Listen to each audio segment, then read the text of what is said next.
নমস্কার বন্ধুরা, নতুন একটা রেসিপিতে আপনাদের সকলকে স্বাগত। বন্ধুরা, প্রথমে কড়াইয়ে তেল দিয়ে দিয়েছি। তেলটা ভালো করে কড়াইয়ের গায়ে লাগিয়ে দিচ্ছি। তাহলে কি হবে, মাছ ভাজার সময় মাছগুলো আর কড়াইয়ের গায়ে লেগে যাবে না। তো দেখুন বন্ধুরা, আমি এখানে কাটাপোনা মাছ নিয়েছি। মাছে হলুদ, লবণ আর একটু লঙ্কা গুঁড়ো মাখিয়ে ভেজে নিচ্ছি। বন্ধুরা, মাছে যদি একটু লঙ্কা গুঁড়ো মাখিয়ে নেওয়া যায় তাহলে তেলটা ছিটকাবে না। তো সব মাছগুলো তেলের মধ্যে ছেড়ে দিয়েছি। তো দেখুন বন্ধুরা, এক পিঠ করে হয়ে গেছে, আমি আরেক পিঠ করে উল্টে দিচ্ছি।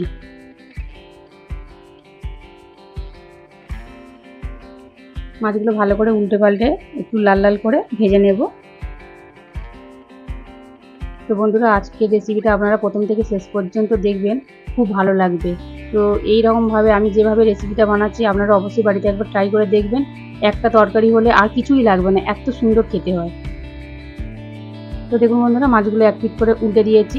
তো দিয়ে মাছগুলো দেখুন বন্ধুরা, উল্টে পাল্টে খুব ভালো করে ভেজে নিয়েছি। এবার তুলে নিচ্ছি।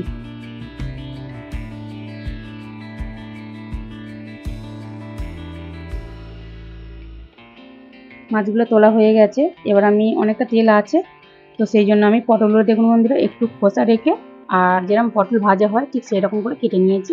একটু হালকা করে ভেজে নেব। তো দেখুন বন্ধুরা, উল্টে পাল্টে হালকা করে ভেজে নিয়েছি। এবার পটলগুলো আমি তুলে নেব।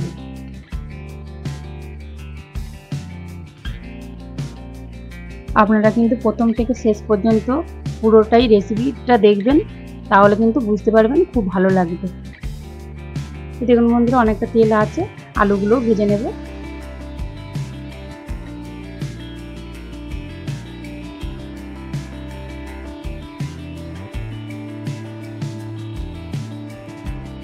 তো বন্ধুরা, আলুগুলো আমি খুব কড়া করে ভাজবো না, একটু হালকা করে লাল লাল করে ভেজে নেব।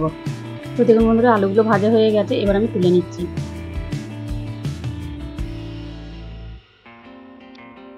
তো বন্ধুরা, রেসিপিটা যদি ভালো লাগে লাইক শেয়ার কমেন্ট অবশ্যই করবেন, বন্ধুদের সঙ্গে শেয়ার করবেন, চ্যানেলটাকে সাবস্ক্রাইব করে পাশে থাকবেন। তো বন্ধুরা, কড়াইয়ের তেলটা অল্প হয়ে গেছে, সেই জন্য আমি আরেকটু তেল দিলাম অল্প করে। একটা তেজপাতা ফোড়ন দিয়েছি, আর এবার কুচনো পেঁয়াজ দিয়ে দিচ্ছি। দিয়ে পেঁয়াজগুলো হালকা করে একটু ভাজা করে নেব।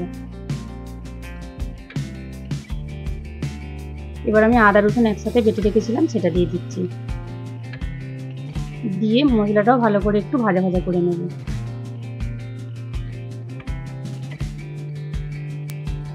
দেখুন বন্ধুরা, উল্টে পাল্টে ভাজা হয়ে গেছে। এবার আমি কুচনো টমেটো দিয়ে দিচ্ছি। টমেটোটাও ভালো করে একটু ভাজা ভাজা করে নেব উল্টে পাল্টে। তারপর বন্ধুরা, যে আমি পটল আর আলু ভেজে রেখেছিলাম সেগুলো দিয়ে দিচ্ছি। দিয়ে ভালো করে একটু মিশিয়ে নেব।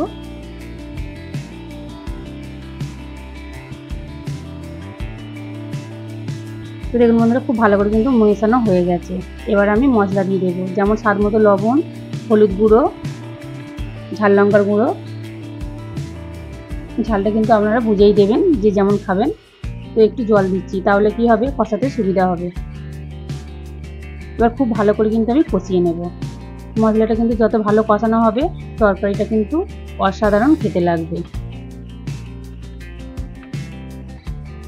তো দেখুন বন্ধুরা, উল্টে পাল্টে খুব ভালো করে কিন্তু আমি কষিয়ে নিয়েছি। আপনারা দেখেই বুঝতে পারছেন। দেখুন, খুব সুন্দর করে কষিয়ে নিয়েছি। এবার আমি পরিমাণ মতো জল দিয়ে দেব।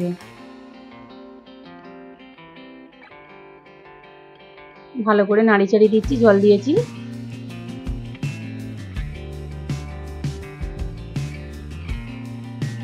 এবার আমি একটা থালা ঢাকা দিয়ে দেব, দিয়ে 2 মিনিট রান্না করে নেব। তো বন্ধুরা, 2 মিনিট হয়ে গেছে, ফিরে এসেছি 2 মিনিট পর।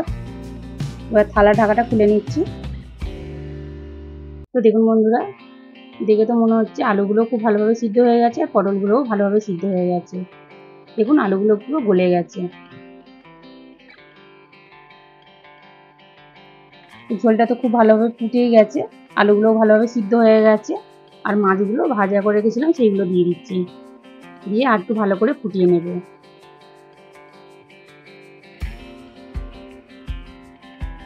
তো দেখুন বন্ধুরা, খুব ভালোভাবে ফুটে গেছে। এবার আমি গুঁড়ো গরম মশলা দিয়ে দিচ্ছি। দিয়ে খুব ভালো করে মিশিয়ে নেব।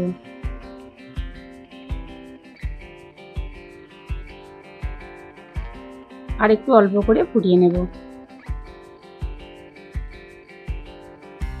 তো দেখুন বন্ধুরা, তরকারিটা হয়ে গেছে, এবার আমি নামিয়ে নেব। গ্যাসটা অফ করে দিয়েছি। তো বন্ধুরা, আমি এবার হাতা দিয়ে তরকারি তুলে নেব।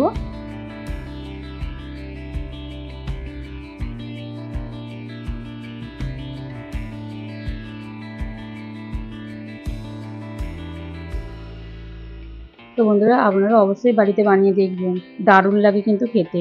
তো দেখুন বন্ধুরা, কত সুন্দর দেখতে হয়েছে, এর থেকে কিন্তু খেতে আরও দারুণ হয়েছে। আপনারা অবশ্যই বাড়িতে বানিয়ে দেখুন। আমি ঠিক যেভাবে করেছি আপনারা ঠিক এইভাবেই বানিয়ে দেখবেন। তো দেখা হচ্ছে নতুন একটা রেসিপি নিয়ে। ততক্ষণ ভালো থাকুন, সুস্থ থাকুন, সাবধানে থাকবেন।